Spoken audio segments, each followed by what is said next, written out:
Hola, soy la Coli y te propongo seguir pensando la historia. Hoy me gustaría que hablemos sobre el periodo de la independencia o la emancipación. ¿A qué nos referimos o a qué me refiero yo con emancipación o independencia? Al periodo que se inicia a partir de la crisis de la corona española y el proceso que van a iniciar las colonias americanas para independizarse de España.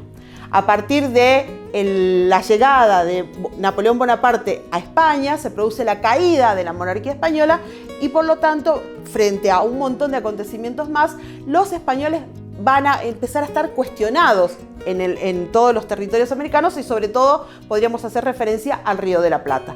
Va a empezar a cuestionarse la autoridad de los españoles y la autoridad o la validez y la legitimidad de la autoridad de la corona española, que no ha podido defenderse del invasor extranjero, cómo puede seguir dominando o gobernando en América. Ahí se inicia el proceso emancipatorio y seguramente te acordás de aquella tarea de pegar en el cuaderno las figuritas de los miembros de la primera junta. Vaya si había tarea difícil, porque siempre había una Ascuénaga o un Alberti que era bastante difícil de conseguir. Por lo tanto, la mayoría de nosotros llegó a la escuela con el álbum incompleto, ¿no? No estaban todos. Hoy no. Seguramente muchos de los chicos que vean este video dicen, bueno, pero se imprime una fotito, un cuadrito de las primeras juntas y se pega. No, señores, yo soy de la época de la figurita. Y había una Ascuénaga, un Alberti que eran figuritas difíciles. Seguramente algunos de ustedes se acordarán de eso. Y ahí justamente del periodo, a partir de ahí, o un poquito antes, es el periodo del cual quiero hablarles hoy. Periodo de emancipación que se inicia, podríamos decir ya, con las invasiones inglesas de 1806 y, por ponerle fechas como me gusta a mí para que ustedes se ubiquen, terminaría ya por 1820, 1825. El periodo de la emancipación va a implicar, lo primero, romper, ¿no es cierto?, con el dominio español sobre estas tierras, destituyendo al virrey nombrado por el rey y conformando una junta de gobierno, la famosa primera junta de la que recién les contaba sobre las figuritas. Esta junta originariamente es una junta provisoria, provisional, para ver cómo se iban a ir definiendo los pasos de este proceso que se estaba iniciando a partir de la caída de la monarquía española. En esa primera junta, para que no sea historia argentina, tendríamos que hablar, no sé, de los rusos, no sé de qué tenemos que hablar, pero ya en esa primera junta, la grieta, la separación, dos partidos o dos facciones, los saavedristas y los morenistas. Ustedes se acordarán, o si no se acuerdan, se los recuerdo yo. El presidente de la Junta es Cornelio Saavedra. El secretario de la Junta es Mariano Moreno. Entre ellos dos va a empezar a haber una disputa ideológica para ver a dónde encaraba la revolución. No tenían la misma idea de revolución. A mí me gusta decir que Mariano Moreno quería una revolución a fondo y Saavedra quería una revolución a medias tintas. Modificamos esto, cambiamos esto y nos seguimos beneficiando. ¿No? ¿Para qué vamos a profundizar? Bueno, estas dos facciones van a ser importantes al tener en cuenta el proceso revolucionario. Mariano Moreno, en ese entonces y teniendo en cuenta sus ideales, va a escribir lo que se llama el Plano de Operaciones de Mariano Moreno o Plano de Operaciones para el gobierno de la primera junta. Lo van a encontrar como en varias formas de escritura o de nombrar, pero básicamente es un plan de gobierno. Y me atrevo acá, abro paréntesis muy grande, y me atrevo a decir que es de los pocos planes integrales, planes de gobierno integrales, los planes quinquenales de Perón, han sido otros, donde se hacía una planificación estructural e integral de todos los aspectos que un país, en este caso que estaba emergiendo, podía tener en cuenta. En otro video te voy a contar solo del plano de operaciones porque es fascinante leer las palabras de Mariano Moreno y cómo proyectaba todas estas ideas de esta revolución que iba a fondo. ¿Cómo más entendemos el proceso revolucionario? Porque acá sería como una faz política, la formación de la Junta. También la vamos a entender desde un punto de vista bélico. El proceso político de la emancipación va a ir sí o sí acompañado de una guerra de independencia. Y ahí me parece importante hacer esta distinción. La guerra de independencia no se va a pelear donde se pelean las cuestiones políticas. ¿Qué quiero decir con esto? Las cuestiones políticas se cocinan, se desarrollan, se discuten en Buenos Aires. Las cuestiones de guerra se desarrollan en estas tierras. Yo te estoy hablando desde Salta. La independencia de gran parte de América del Sur se gestiona, se desarrolla, se gesta y se vive desde 3 provincias del actual norte argentino: Salta, Jujuy y Tucumán. Entonces, por un lado, tenemos un proceso político donde va a estar la primera junta, después está la junta grande, el triunvirato, el directorio. No me voy a poner a hacer ese detalle, que seguramente podés encontrar una línea del tiempo en internet y mirar todos los gobiernos, sino que contarte que esas discusiones políticas que comienzan con Mariano Moreno y Saavedra se van a ir profundizando a lo largo de toda la década revolucionaria y de alguna manera van a ir perfilando el proyecto de revolución según los intereses de un sector, que va a ser el sector de la burguesía comercial portuaria de Buenos Aires, asociado directamente al comercio británico. Paralelamente, y pareciera que en otra dimensión, se gesta la guerra de independencia.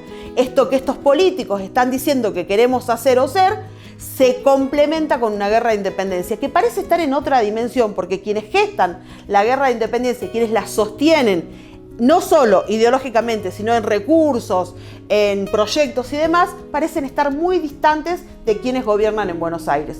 La guerra de independencia básicamente se va a gestar en estas 3 provincias y luego, por supuesto, se va a complementar con el proyecto sanmartiniano del cruce de los Andes. Entonces, ahí es importante entender que la mayoría del tiempo, la mayoría de esa década revolucionaria, desde Buenos Aires se le dio la espalda, se descuidaron del proceso de la guerra. Y cuando digo se descuidaron es que muchas veces, durante todos esos años, Buenos Aires no envió recursos, Buenos Aires no sostuvo la guerra. Entonces enviaban un ejército, como el Ejército Regular del Norte, que estuvo muchas veces comandado por Belgrano, entre otros, pero no enviaban los recursos. ¿Quiénes sostenían la guerra de independencia? Los tesoros de Salta, Jujuy y Tucumán. Por lo tanto, estas provincias se van a empobrecer durante el periodo de la independencia, durante el proceso emancipatorio, mientras otros sectores, muy pocos, se enriquecen porque hacen estos negocios y empiezan a tejer estos lazos con Gran Bretaña y su comercio.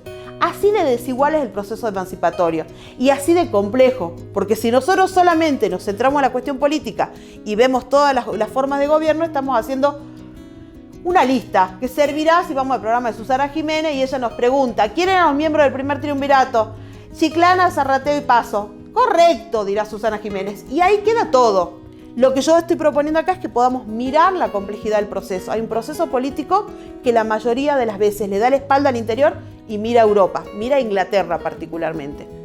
Y hay un proceso de guerra sostenido por estas provincias y me permito hablar de las figuras de Güemes, de Belgrano y de San Martín que sostienen la guerra de la independencia. Entonces, nosotros tenemos que pensar la independencia en todos esos aspectos. Y aunque suene antiguo lo que voy a decir, me gusta también pensar la independencia en 6 nombres propios: Mariano Moreno, Artigas, Belgrano, Bolívar, San Martín y Güemes. No importa el orden en que los diga, porque me parece que no tienen problemas de cartel, están todos a la misma altura. Solemos hacer una broma con mis estudiantes y decimos que es el Dream Team, el equipo de los sueños de la independencia americana. Y todos coinciden en el proyecto de que sea una independencia auténtica, que sea una independencia total de toda dominación extranjera. Lamentablemente, ese proyecto, tal como ellos lo gestaban, tal como ellos lo pensaban, comienza a quedar trunca cuando a un año de la revolución, menos de un año de la revolución, lo asesinan a Mariano Moreno. Primer crimen político en la historia argentina. Ahí, en ese asesinato, empiezan a... ¿Cómo lo asesinan? Lo envenenan. A ver, ¿se acuerdan que había una disputa entre Saavedra y Moreno?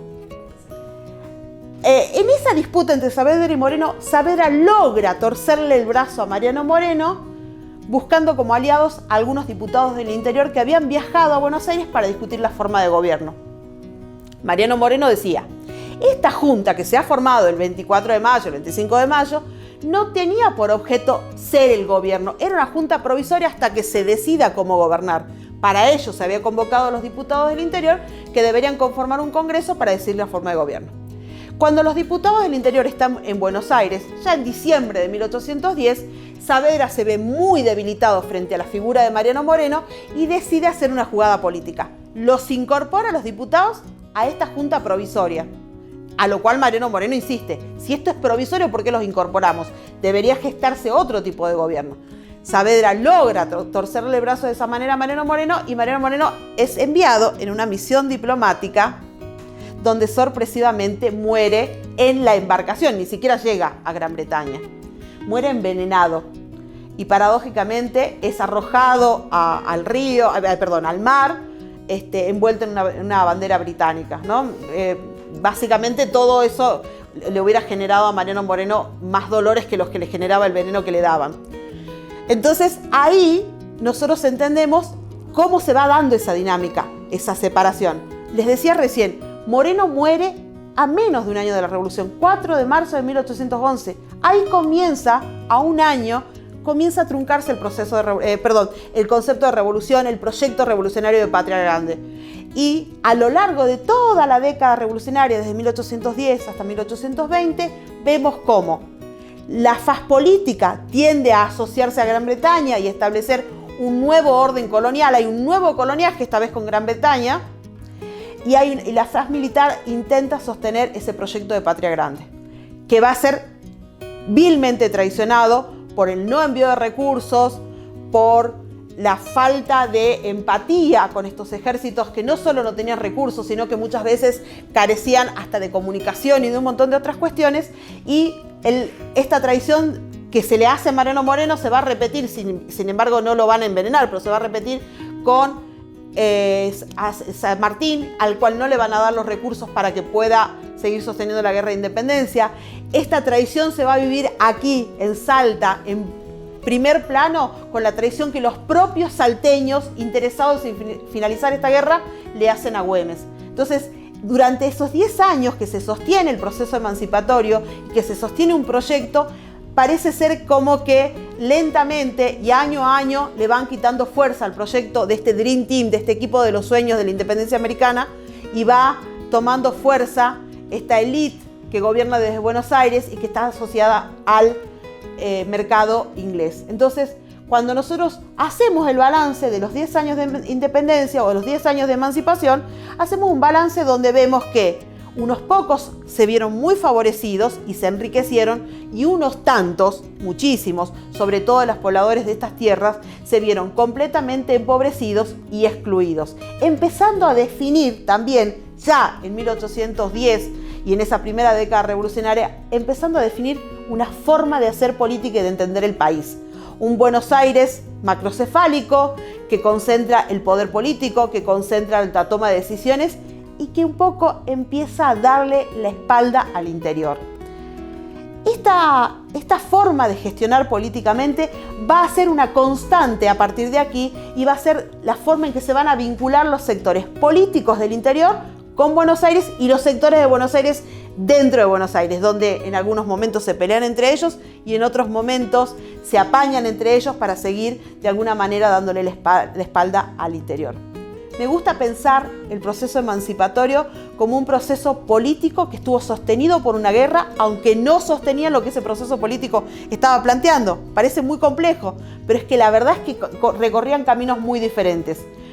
Los políticos, los gobiernos que se van formando, poco a poco se olvidan del proyecto de Patria Grande, poco a poco se olvidan de la guerra de independencia y van traicionando lentamente. Hacia 1820, Belgrano muere triste, olvidado y endeudado, sin ningún tipo de reconocimiento para todo lo que había hecho por la revolución. En 1821, la oligarquía salteña asesina a Güemes. En 1820, Artigas se retira de la faz política y de la guerra de independencia porque entiende que sus lugartenientes lo han traicionado. Y en 1822, Rivadavia, que gobernaba en Buenos Aires, lo traiciona a San Martín negándole los recursos para sostener la guerra de independencia. Entonces, parece ser, y esto es solamente desde mi perspectiva, y algunos compartirán o no, que si yo entiendo los primeros 10 o 15 años de la historia argentina, es como un profe de matemática, entendí una fórmula, entiendo todo después. Entonces, por eso pienso de esta manera la emancipación. Probablemente algunos de ustedes digan, bueno, pero nos quedó sin saber tanto de Artigas, o no nos explicaste tanto de Mariano Moreno, o de la gesta güemesiana. Seguramente vamos a tener la oportunidad para seguir profundizando en esos temas en este espacio de conversación, en este espacio de encuentro. Y seguramente si vos me comentás ahí abajito y pones me gustaría saber más de Güemes, me gustaría saber más de Mariano Moreno o de Artigas, vamos a, con Florencia, ir profundizando y creando más contenido para ustedes.